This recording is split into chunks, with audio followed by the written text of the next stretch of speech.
L'auteur de l'œuvre, M. Hugues Hector Zogo, nous présente 20 grandes figures qui prennent la parole pour nous orienter vers l'éducation. Sa démarche est justifiée, car les repères ou modèles que les jeunes suivent de nos jours, c'est tout ce qui est servi par le monde extérieur auquel ils attachent beaucoup d'importance. La société actuelle est trop tournée et même retournée vers l'extérieur. Les jeunes Africains sont constamment happés par l'image, par l'apparence, oubliant l'essentiel. Ils sont tout le temps sous l'emprise et l'influence des telenovelas, des stars américaines et des nombreuses images qui pullulent sur les chaînes de télévision, le net et dans les revues. Certains se disent n'être sous l'attraction de personne. Or, par exemple, ils mettent tout en œuvre pour faire la crête afin d'être un DJ Arafat, pour s'identifier à une Ruby, héroïne du feuilleton portant le même nom, pour porter un bandana comme Laura Sanchez du feuilleton La rue des jeunes mariés. Tels sont quelques repères des jeunes Africains de nos jours, ceux à qui ils s'identifient, à qui ils veulent bien ressembler à travers tenues vestimentaires, propos, attitudes et comportements. Le jeune désire être in, branché à la mode, en portant de vraies petites culottes, des tailles basses et des hauts décolletés très osés. Même s'il faut pour cela choquer la décence, trahir la bonne éducation reçue, faire montre d'une légèreté des mœurs. Le jeune veut être coté, alors il boit et fume, même quand il n'en a pas envie. En nous mettant à disposition un livre repère, l'écrivain Hugues Hector Zogo rend service à l'humanité. Il rend service à la génération à laquelle il appartient et à la génération montante. Je me retrouve ici à prendre la parole car étant identifiée comme personne ressource qui tient à l'éducation en Afrique. En acceptant d'être co-marraine de cette activité, je me retrouve à assumer une mission de vie.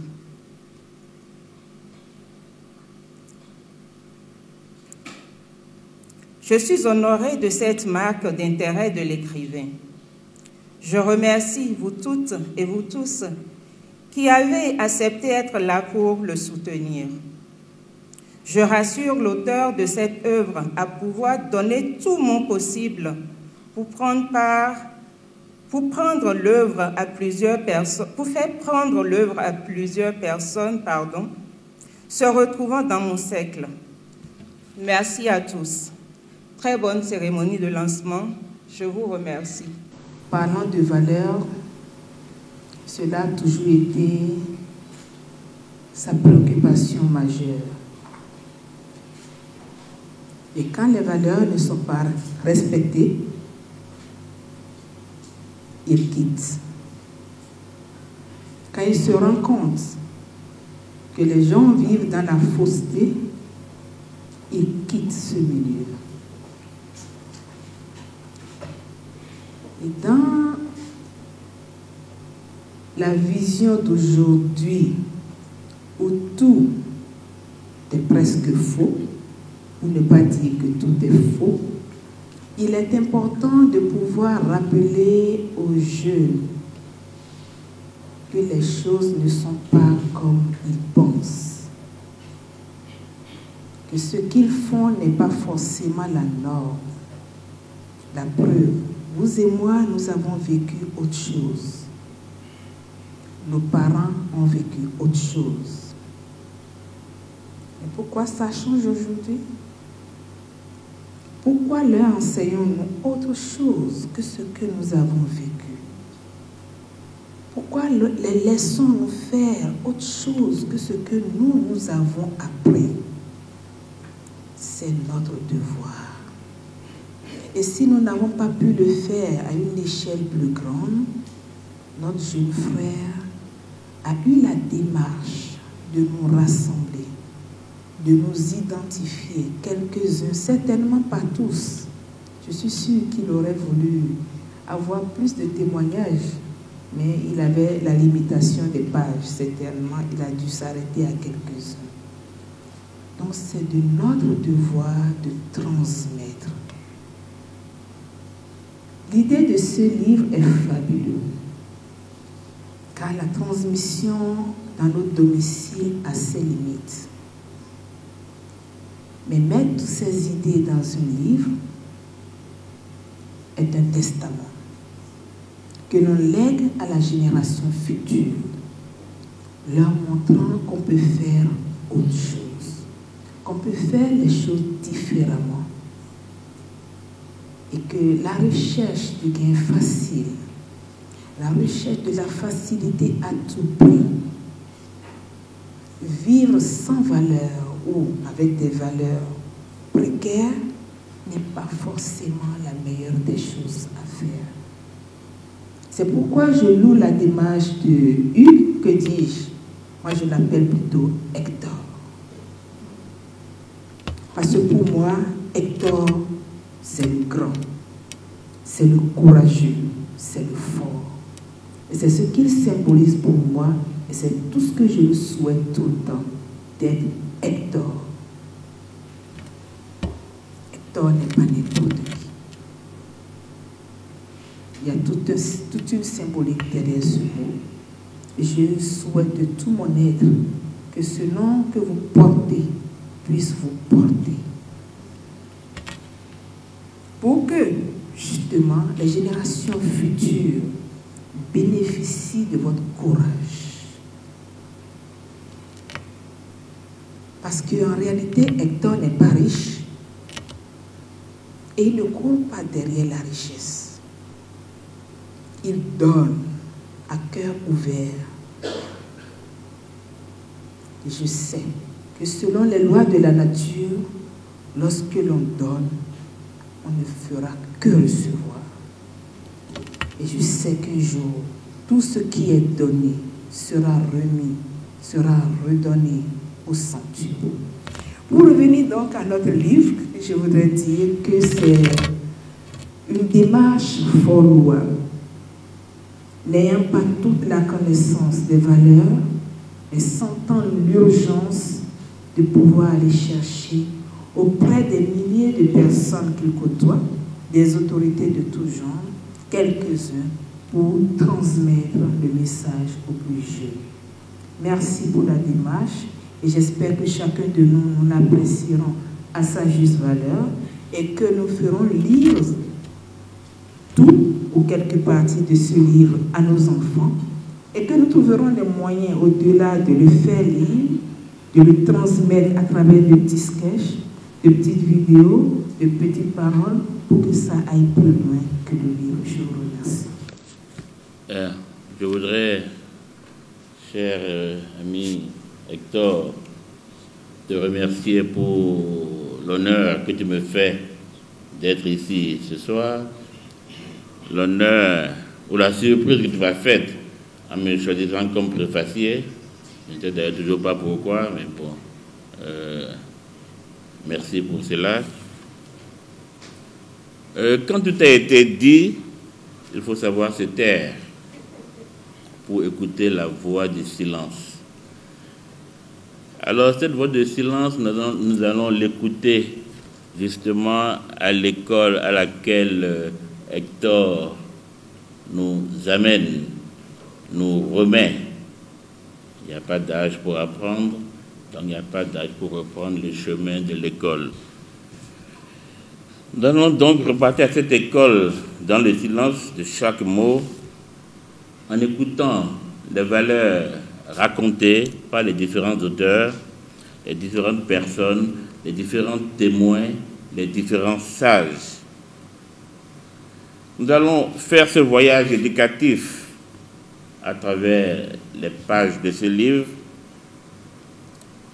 Peut-être aurons-nous la réponse Peut-être aurons-nous des réponses, mais chaque réponse apportera chaque fois une question. Nous allons cheminer, continuer pour justement nous-mêmes et pour les générations, pour nos enfants et ceux qui nous suivent. Nous allons continuer parce qu'il faudrait cette introspection personnelle, individuelle, et face au miroir de notre conscience, nous allons faire l'inventaire de nos valeurs personnelles et vraiment aller dans ce silence des valeurs universelles, des valeurs humaines, des valeurs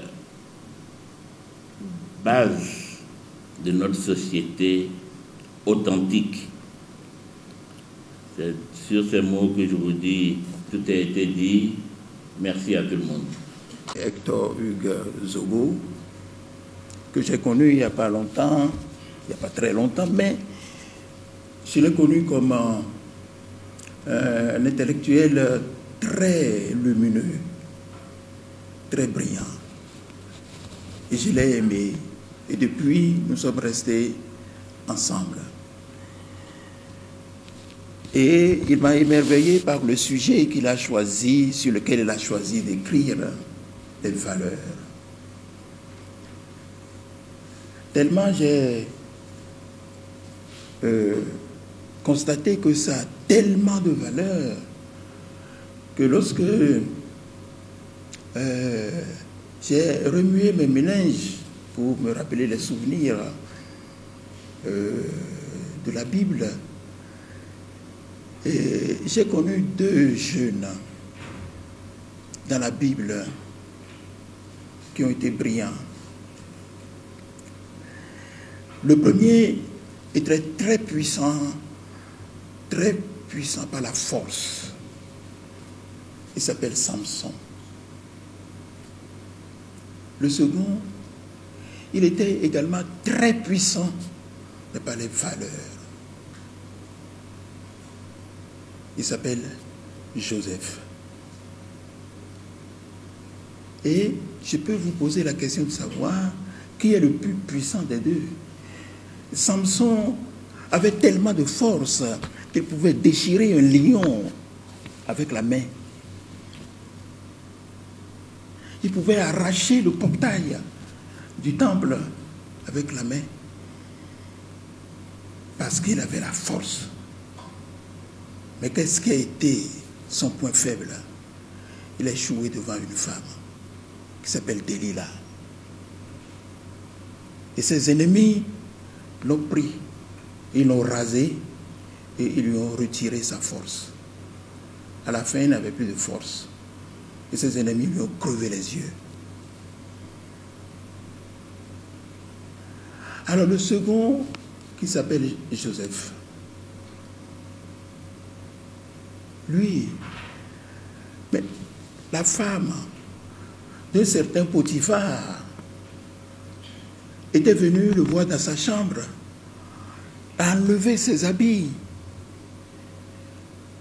et est venue auprès de Joseph qui était dans sa serviette, et la femme de Potiphar lui a enlevé la serviette et les deux étaient nus. Mais Joseph avait gardé la force des valeurs pour résister et fuir devant la femme. Il était le plus fort. Et avec la force des valeurs, il est devenu Premier ministre en Égypte. Waouh! Ça, on appelle ça la force, la puissance des valeurs. Donc les valeurs sont fortes, sont puissantes. Les valeurs de la justice, les valeurs de la vérité, les valeurs de la pureté, les valeurs de la sainteté. Parce que le Christ nous a enseigné que puisque tous ceux que j'ai appelés me suivent, il dit, puisque je suis saint, vous aussi soyez saints dans toute votre conduite de chaque jour. Nous avons le devoir, comme nous invite Hector Zogo, de venir aux valeurs. Pour que dans les écoles, nous puissions enseigner les valeurs aux étudiants. Nous essayons de le faire à ISM Adonai. Pour enseigner les étudiants aux valeurs.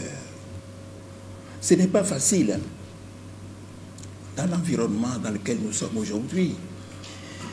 Ce n'est pas facile. Nous devons avoir des éducateurs qui enseignent sur le développement du caractère. Parce que la première qualité, la première puissance que Dieu nous a donnée,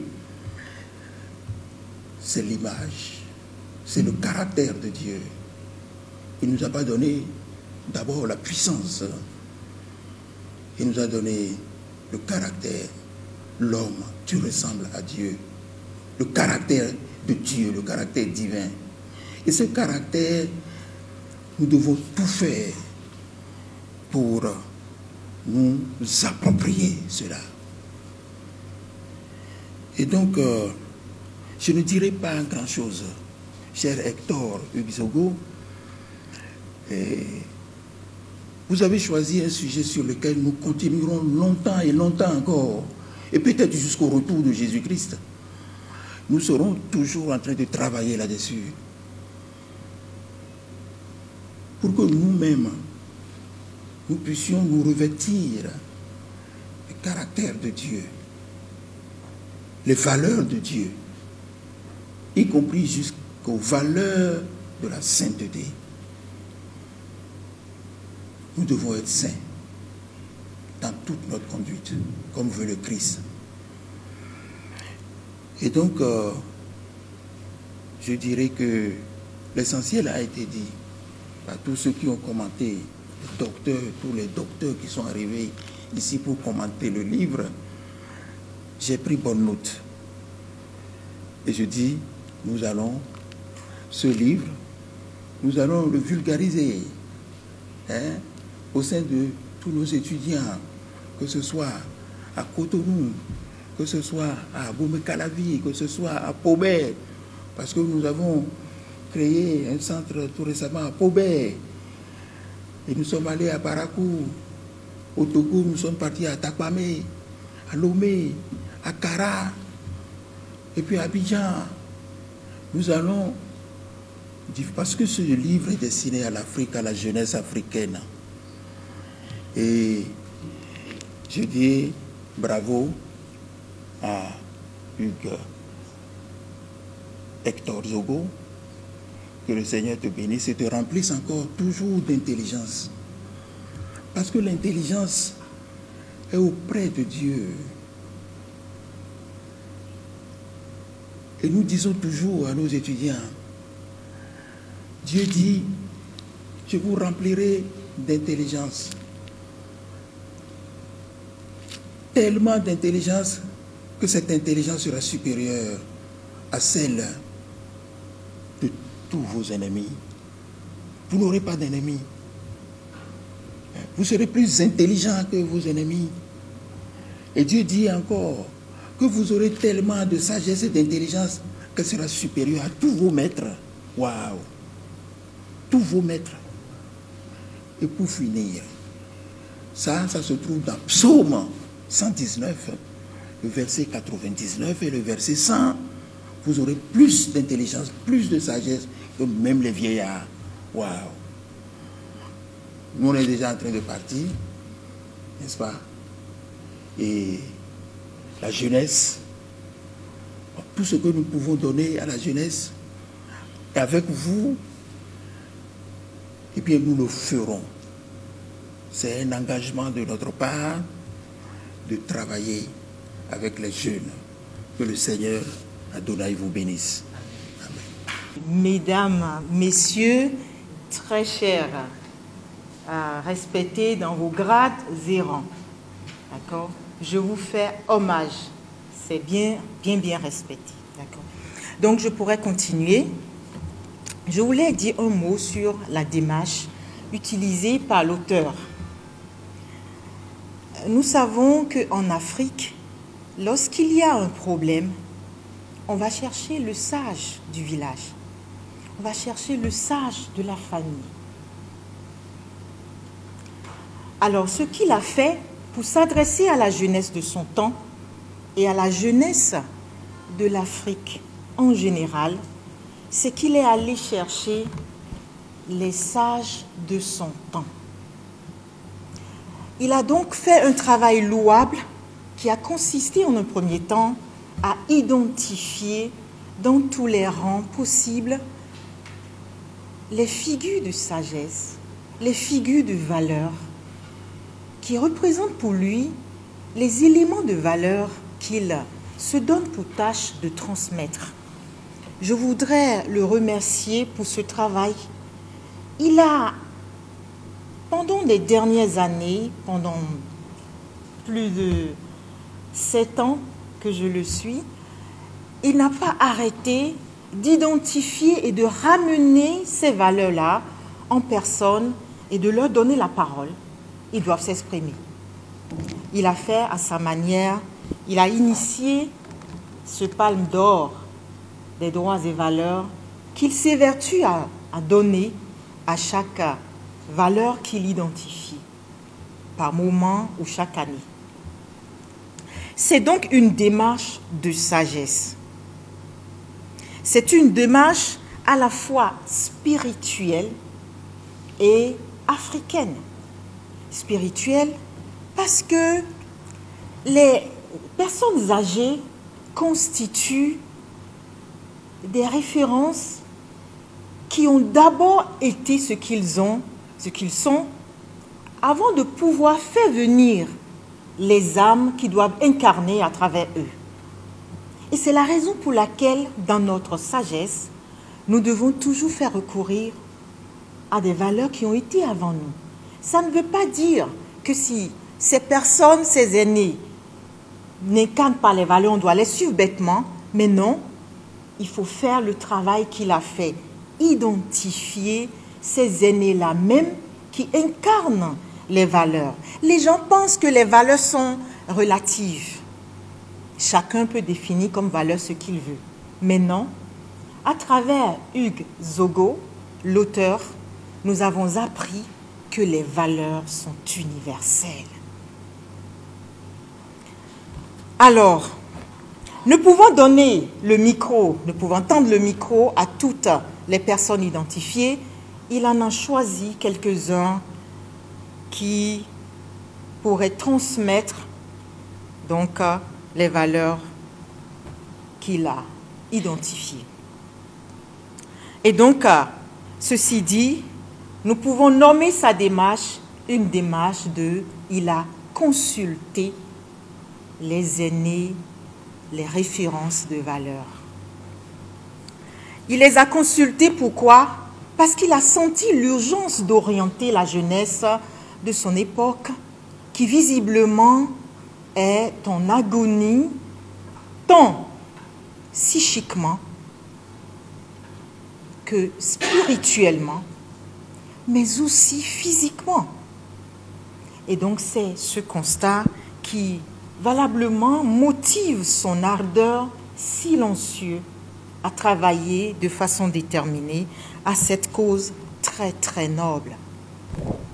Alors, à cette jeunesse à qui l'auteur s'adresse, qu'il me soit aussi permis donc de lancer un appel en cet instant, un appel ardent, jeune.